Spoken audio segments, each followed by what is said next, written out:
Dimanche, l'avenir de l'ex-base aérienne 112 de Reims, 2 ans maintenant qu'elle a fermé ses portes et il faut trouver un usage à ces 600 hectares. De nombreux projets sont sur la table et ça patauge. Point complet sur le dossier avec Charles-Henri Boudet et Isabelle Griffon.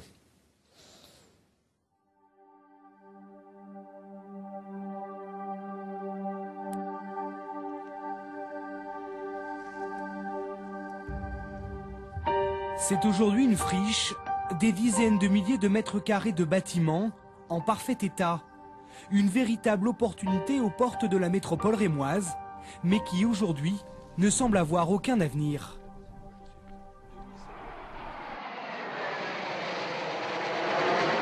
Nous sommes le 30 juin 2012, c'est la dernière journée pour les 1600 militaires de la base aérienne 112 de Reims. L'État décide de fermer le site et confie son devenir aux pouvoirs locaux. Nous rencontrons Éric Fimbel, c'est le fondateur de l'association Vacarme. Il revendique 1400 adhérents, tous sont préoccupés comme lui par l'avenir de l'ancienne base. C'est donc un constat d'échec pour le territoire et pour les élus qui sont en charge du devenir du territoire. Des projets, ils en ont entendu des dizaines. Un parc d'attractions, un musée du cheval, une école, un aéroport même. Ce qu'on veut, c'est des activités qui créent de l'emploi. On veut des activités qui ne créent pas de toxicité, c'est-à-dire pas d'activités polluantes, pas d'activités toxiques.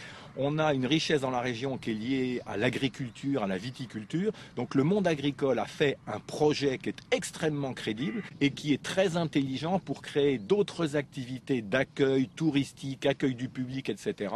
Et donc pour retenir aussi les touristes dans la région rémoise. Mais le sort du site semble se jouer sur un terrain peut-être plus politique.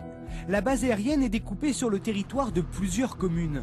Si la majorité a décidé de rejoindre un syndicat qui les regroupe, il y en a une qui fait figure d'exception. Courcy, 1000 habitants. À la tête de cet irréductible village gaulois, une mère dévouée, Martine Joly.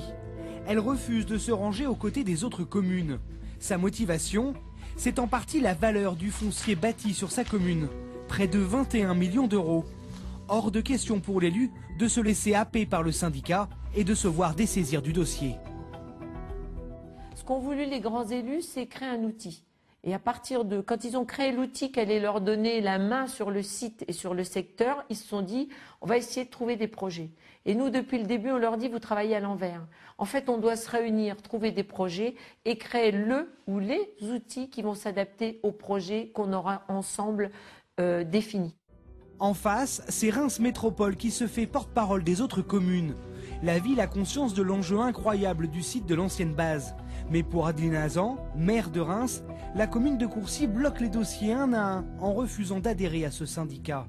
Pourtant, Adeline Hazan possède un projet qui semble sérieux mais ambitieux. Le projet de cité du patrimoine, le projet de réserve archéologique et le projet des agriculteurs. Ils ont fait consensus immédiatement. C'est un très gros projet, un projet qui permettra de rassembler l'ensemble des réserves de l'ensemble des musées techniques de la région parisienne. J'ai eu encore une réunion il y a quelques semaines, une quinzaine de jours à peu près, avec justement la direction de tous ces musées qui ont tous fait part de leur accord, voire de leur enthousiasme pour venir sur la base aérienne. Après, il faut ça le mettre en musique, ça ne se fait pas en quelques mois. Dans ce dossier délicat, c'est l'État qui aura le dernier mot, et notamment le sous-préfet de Reims, Michel Bernard. Il est chargé de céder les terrains de la base aérienne à condition qu'un consensus soit trouvé entre les différentes communes. Loin d'être le cas aujourd'hui, il y a pourtant une échéance administrative qui risque de sonner le glas pour la commune de Courcy. Les deux communes les plus modestes quant à la taille, qui sont concernées par l'emprise de la base aérienne 112 et qui pour l'instant refusent de participer à ce projet d'aménagement global qui est porté par un syndicat mixte qui regroupe les grandes collectivités intéressées par la base aérienne 112, eh bien, ces deux communes, elles vont être intégrées à un ensemble plus important de 12 communes, une intercommunalité qui est située au nord de Reims, qui va s'appeler le Nord Champenois, et qui va devenir le partenaire de Reims Métropole. Nouveau partenaire, nouvel interlocuteur en 2014. La mairie de Courcy n'aura donc plus vraiment son mot à dire. Le dossier va pouvoir avancer plus rapidement, mais rien ne devrait sortir de terre avant au moins 2015.